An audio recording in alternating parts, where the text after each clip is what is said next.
Alright guys, so today is January 5, 2025 and ito yung riding day number 11 natin. So pauwi na tayo ng Mindanao. So dito na tayo natulog sa Kamalig Bypass Road. So as you can see, sa kaliwa natin si Mount Mayon. And tumatago na naman siya. Ay nako, mahiyain talaga si Mount Mayon. So ngayon, diretso na tayo sa Matnog Port. Yung plano natin na Kitinan Ranch, di na tayo makakapunta kasi nakita nyo naman yung weather natin. Ay nako, hindi talaga tayo pinagbibigyan ng weather dito. So siguro kung gusto nating maghanap ng magandang or tumiming ng magandang weather dito, baka early summer or late summer siguro, para hindi naman masyadong mainit. Kita nyo sila, sana all. Shout out sa kanila. Okay naman yung Onju Hotel guys. Ang laki ng pinag-improve niya simula nung galing tayo dito last year. So in 1 year span, ang laki talaga na in-improve niya. So ang dami nilang mga bagong rooms. Dati kasi konti lang yung rooms nila But sad to say, hindi tayo nakatry doon sa TP Hut nila. May shell din pala dito So yun na nga, diretso tayo. So time check natin ngayon guys, 7:06. So yan yung oras ng biyahe natin. Kaninang umaga, grabe yung ulan. Hindi natin yung ulan talaga kaninang umaga. Ang lakas ng ulan alas 3, alas 2, alas 4, lakas ng ulan. Akala ko gaganda yung panahon, hindi rin pala. Sayang. Punta sana tayo sa Kitinan Ranch Gusto ko pa namang pumunta doon sa Kitinan Ranch. Problema lang talaga, ulan. Wala rin tayong mapapala doon kung ganito yung panahon. Kasi tulad yan, tumatago na si Mayon. Yun lang naman yung pupuntahan natin, yung view. Yung view ni Mayon lang naman yung pupuntahan natin doon sa Kitinan Ranch Siguro next time, tingnan natin. Pero Kitinan Hills. Pero hindi natin alam kung kailan, kasi hindi natin alam kung kailan tayo magkakaoras ng malaki-laki. Kasi wala talaga kung December, January tayo babiyahe. Ganito lang yung mga dadat na natin. So ang next na bayan, kung hindi ako nagkakamali, ang bayan ng Daraga. So initially doon yung plano natin matulog. So alright guys, nasa may Sorsogon na tayo, pero sa pinakabungad pa lang. So according kay Google Map, mayroon pa tayong 2 hours or 1 hour and 59 minutes sa babiyahiin papunta sa may Matnog Port, or 106 kilometers. Siguro dito guys, maganda na yung kalsada dito. Nasa Sorsogon na Alright guys, so andito tayo sa bayan ng Castilla. So diretso lang natin to. So according kay Google Map, meron pa tayong 1 hour and 45 minutes. Yan Castilla Town Hall. Tingnan nyo yung mga sasakyan dito guys. Mga konting lubak, iiwasan talaga nila kasi hindi sila sanay sa lubak Kakapasok lang natin sa Sorsogon City. Parang Mount Bulusan yung nasa unahan natin Siguro guys, pag magkaroon tayo ng mahaba-habang oras, dito tayo iikot sa Sorsogon. Feeling ko maganda dito Gusto kong pumunta doon sa Bulusan. Feeling ko maganda talaga dito. Pero yun after na ng natin. Ang uunahin talaga natin guys is Mindanao syempre. So exploring Mindanao lang tayo. Siguro pag may mga chances na makapunta tayo ng Luzon, eh doon din tayo mag-explore. So guys, tingnan nyo dito sa unahan ha. Isa to sa pinakagusto kong spot dito sa Sorsogon eh. Ito dito. Wow. Rest area nila. Ganda oh. Ganda ng Sorsogon guys. Hindi ka magsasawa guys. So isa na sa paborito kong city tong Sorsogon. Gusto kong i-explore to eh. Uy, si kuya. Alay. Dito kasi may mga hot spring sila. Gawa ng ano na kay Mount Bulusan. So sarap maglublob sa hot spring. Yung natural hot spring talaga. Baka ito si Mount Bulusan guys oh.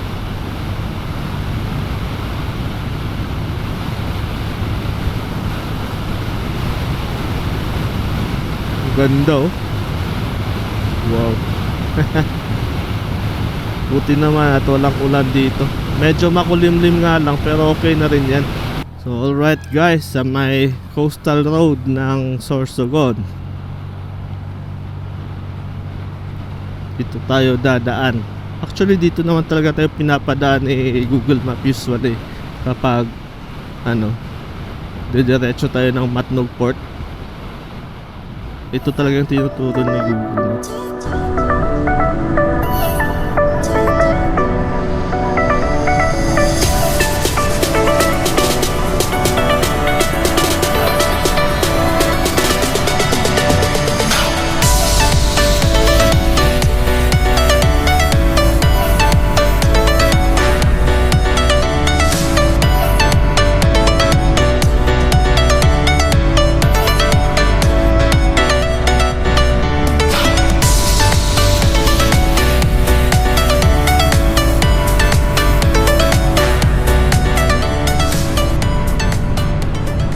Alright guys, so papunta na tayo sa Matnog Port ngayon. So kakalabas lang natin sa may Sorsogon City. Tapos according kay Google Map eh meron pa tayong 48 minutes sa babiyahin papunta sa Matnog Port. So ano to? Bayan ng Huban or Juban? Anong pagbasa niyan? Uy, may view deck sila oh. Back pa rin tayo guys. Kasi today is Sunday. Siya nga pala, Sunday tayo ngayon. And bukas Monday na, January 6. So dapat bukas sa Mindanao na tayo. Yun yung estimate natin. Okay, so nandito na tayo sa may intersection. So dito tayo sa kaliwa, Matnog, which is 42 kilometers according sa signage guys, and Irosin is 20 kilometers. So yun, madadaanan pa natin ang bayan ng Irosin. Kita nyo naman siguro yung sa harap natin. Nagkapote na talaga ako. So sinuot ko na rin yung ano natin, yung poncho natin kasi sobrang dilim. Tinanggal ko na rin yung cellphone natin. Ano, feeling ko malakas na ulan yun eh.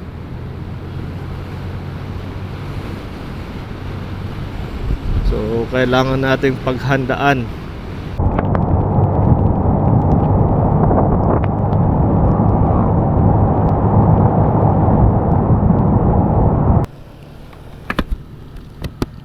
Alright guys, so bayan ng Irosin. So konting part lang pala yung maulan doon guys. Basta lang binasa tayo. Ay nako. So diretso lang tayo. And then according kay Google Map, meron pa tayo 22 kilometers away. Yung magandang kalsada dito guys oh. Lapad.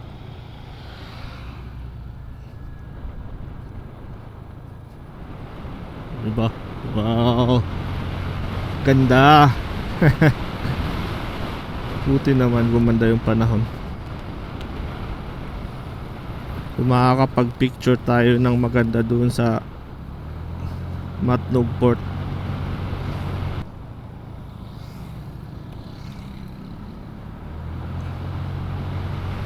So andito na ata yung step 1 nila guys. O tingnan natin. Full stop. Alright, so magbubook lang tayo ng ticket.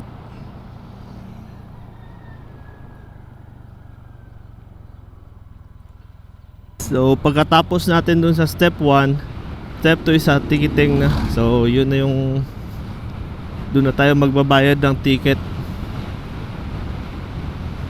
So mga ilang kilometro pa, 3 kilometers ata yun yung sabi ni sir doon sa may step 1. Dito no parking daw eh.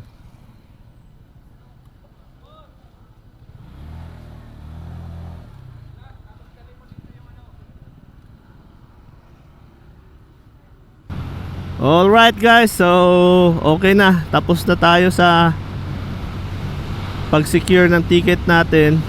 And laking tulong talaga dito sa Matnog Port, no? Kasi may one-stop shop sila. So lahat-lahat nandun na Coast Guard, lahat-lahat. Sana naman lahat ng port gayahin tong sa Matnog. Napaka-organized talaga. So Montenegro Lines tayo. Ang nabayaran natin is 1,130. Pero may mga tumutulong kasi doon. So buti naman na bigyan natin sila kahit konti lang naman. Hindi sila fixer ha, hindi sila fixer. Parang mag-a-assist lang sa'yo. And then nasa sa'yo na kung bibigyan mo. Pero syempre kasama na talaga yun. Okay na rin yun kasi kesa naman pakalat-kalat sila dyan, manghihingi. At least may ginagawa sila, di ba? Manghihingi or magnanakaw. Mas mabuti naman yung ganun, at least nag-a-assist sila. Konting halaga lang naman yun eh. So goods na rin. Hindi sila fixer ha, uulitin ko, hindi sila fixer. Tutulungan ka lang nila, sila yung pipila para sa'yo, para mabilis yung process. So bakit nasabi kong para mabilis yung process? Dalawa kayong pipila eh. Siya pipila dun sa first line, ikaw nakapila ka na sa second line. So pagkatapos sa first line, siya na naman yung papalit sa'yo, dun ka na naman sa third line, di ba? Ganun. Para, yun yung sinabi ko, para mabilis yung process. So ngayon, approaching na tayo sa Matnog Port. Montenegro Shipping Lines tayo guys. So ever since naman Montenegro naman talaga tayo. Ay hindi naman, hindi pala. May mga light ferries pala tayo at saka Starlight. Isa lang pala yung Montenegro natin, yung sa Dapitan to Dumaguete natin, yun lang pala yung Montenegro. Picture tayo dito sa may port. So sabi nila lalarga na daw yung Montenegro eh.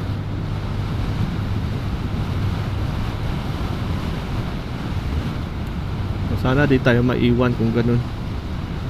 Ayan, dito na tayo. You are leaving the island of Luzon.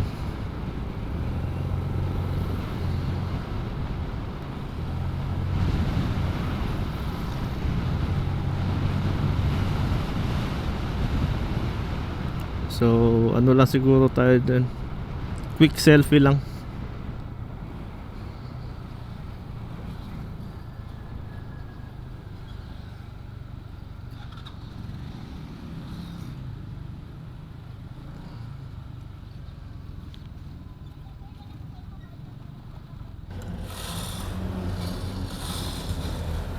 Alright, so ito po yung Montenegro.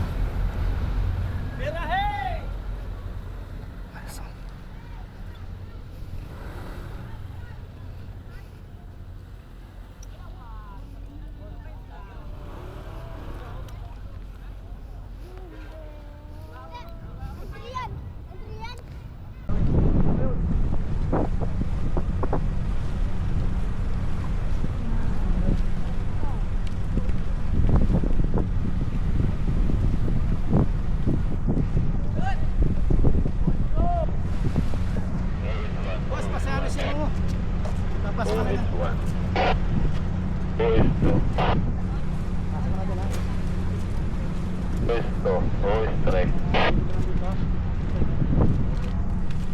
Swan o strike.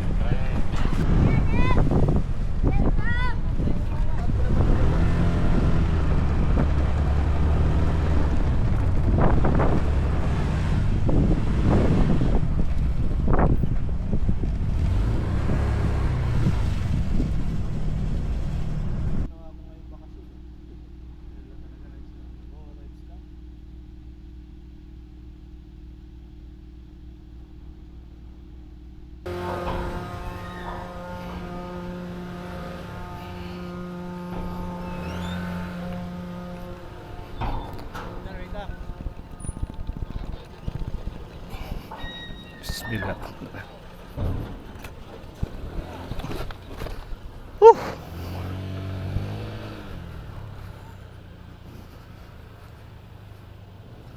Takot tayo dun ah. Buti na lang. Saan ba yung ano, Balwarte Port? Saan ba yung pangalan ng Balwarte Port dito? So dito rin ako last year nag-book ng ticket.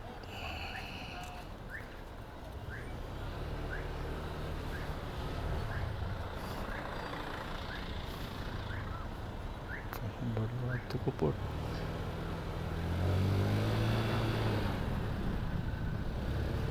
So welcome to Visayas. And saan ba yung pangalan ng Balwarte Port dito? Ay sorry.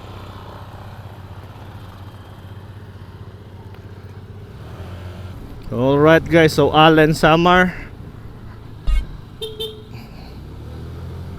So balik tayo sa pangit na kalsada. Grabe guys, no? Alas 10 tayo dumating sa Matnog Port. And almost 3 PM tayo nakaalis sa barko. So dumating naman tayo sa Allen Port is mga 2:30 siguro yun. And then medyo natagalan tayo sa pagbaba sa barko kasi sobrang lakas ng alon. So yun yung problema natin. So 4 na oras yung biyahe guys. Biruin nyo yun. More than 4 hours. Akala ko nga 1 oras lang tong biyahe ng Allen at Matnog. So wala, hindi tayo aabot sa Tacloban ngayon for sure. Sisikapin natin umabot sa Catbalogan City. Doon tayo matutulog. In between pa tayo ng Allen at Calbayog City. So time check natin ngayon 3:50 na ng hapon. My goodness. Sisikapin natin na dumating sa Catbalogan ngayon guys, para at least malapit-lapit na tayo sa Tacloban. So siguro bukas dapat goal natin is aabot tayo ng Butuan City. Well, anyways guys, yun na nga. So 1 bar na lang yung gasolina natin. So may nakita tayong gasoline station kanina pero nag-inarte na naman tayo. Hayop na yan. Ewan. So ngayon maghahanap talaga tayo ng gasoline station. Sana may makita tayo along the way. Ganda na ng kalsada dito. Di na tulad ng dati, kaya lang umulan na naman. Ay nako. Maulan talaga doon, no? Wala tayong mga gawa dyan guys. Ano pa tayo ngayon rainy season pa tayo ngayon Wala na naman yung ulan guys. Gagi, pinaglalaroan tayo ng panahon. Hindi ko alam kung saan pa tayo. Di ko na nilabas yung cellphone natin kasi uulan na araw dito Pero in fairness guys, ang ganda na talaga ng kalsada nila. Di na tulad last year. Siguro may ganito pang ilan, pero nakikita mong nagre-repair talaga sila. Appreciate ko talaga yung pag-aayos nila eh. Kasi in-expect ko yung worst. Pero ito, nasa Northern Samar tayo. Di natin alam kung nasa Eastern ay nasa Western Samar na. Di natin alam kung nag-aayos din sila doon. Nakadepende naman kasi sa congressman nila yan eh. Ibig sabihin dito, okay talaga yung congressman nila. Kudos sa'yo sir. And sana'y magtagal ka sa serbisyo sir. Ganda oh. Probinsya vibes na tayo guys. Probinsya vibes na tayo. Wala na tayo sa metro vibes. Ganda. Nakaka-miss din yung probinsya eh. Alright guys, so meron pa tayong 1 hour and 30 minutes na babiyahin papunta sa Catbalogan City. Or merong 71 kilometers. So diretso lang tayo nyan guys. Medyo maliwanag pa siguro pagdating natin doon. So okay lang yan para makapagpahinga tayo. Maaga tayo bukas mga 6 AM. Kasi kung 5 AM tayo madilim pa. So hindi ideal na bumiyahin ng madilim talaga dito. Alright guys, ito yung diversion road ng Calbayog City. So dito ata tayo nasabugan ng dito talaga tayo nasabugan ng gulong nung first na punta natin sa Manila gamit tong motor na to. So ngayon bago yung asfalto nya. Ganda. Uy naku. Naku, merong tubig guys. Sundan lang natin yung ano.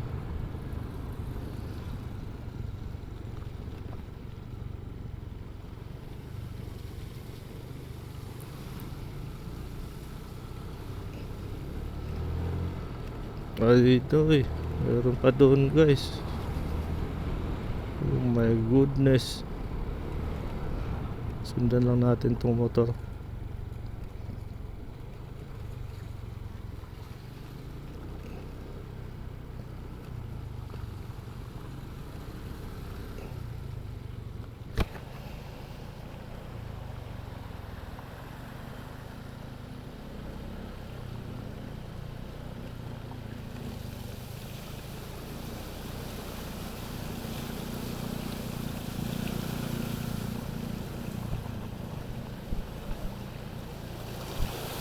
Ay, malalim guys.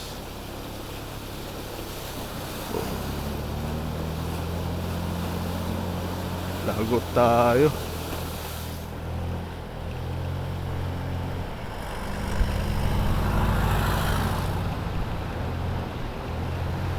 Gagi, nalubog. Buti na lang hindi namatay yung motor natin. Gagi, ang lalim nun ha. Alright guys, so dito ata tayo nun na sabugan ng gulong eh. Dito na part. Hindi ako nagkakamali dito yung na part eh. Pero tingnan nyo, inayos na nila. Buti pa talaga tong Northern Samar. Alright guys, so National Highway na naman tayo. So diretso na to pupunta sa bayan ng Catbalogan. So according kay Google Map, meron pang 1 hour and 4 minutes tayong babiyahiin papunta sa Catbalogan City. Alright guys, so tuloy po kayo sa bayan ng magaganda, Gandara. In fairness, maganda din yung kalsada nila dito guys. Nahigitan na talaga ng Samar ang Bicol. So isang good news po sa atin ng mga looper. So palabas na tayo sa bayan ng magaganda. So according kay Google Map, meron pa tayong 28 kilometers na babiyahiin papunta sa Catbalogan City. So dito parang pumangit na yung kalsada. Wala nang repairs. Parang I'm not sure kung anong part na to ng Samar, kung Western Samar na ba ito. Pero yun nga, akala ko tuloy-tuloy na sa Samar yung, ay tuloy-tuloy na sa Leyte yung ganda ng kalsada, pero di pala. So, check out the view naman guys, oh, ganda oh. Diba?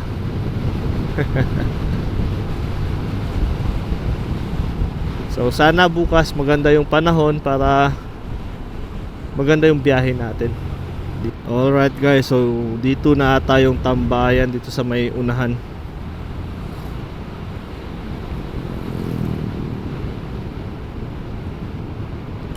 Doon na yung may nagbi-blink na sasakyan. Doon na ata yung tambayan. Alright guys, so for the second time around, nandito tayo ulit. Nandito tayo sa the same spot for the second time around. So, yun lang, and then balik na tayo sa kalsada. So, medyo madilim na. So, according naman sa kay Google Map, merong 10 kilometers away na lang ang Catbalogan City. So, malapit na rin yan. And sakto lang. So time check natin ngayon guys, 5:35 na ng hapon. So dito na tayo magpapahinga sa Catbalogan City. Welcome to Catbalogan City, sabi ni Jollibee. Ay nako, wala pa daw 6.7 kilometers guys, pero according sa marker guys, nakita ko parang 16 kilometers pa. Ano kayang totoo?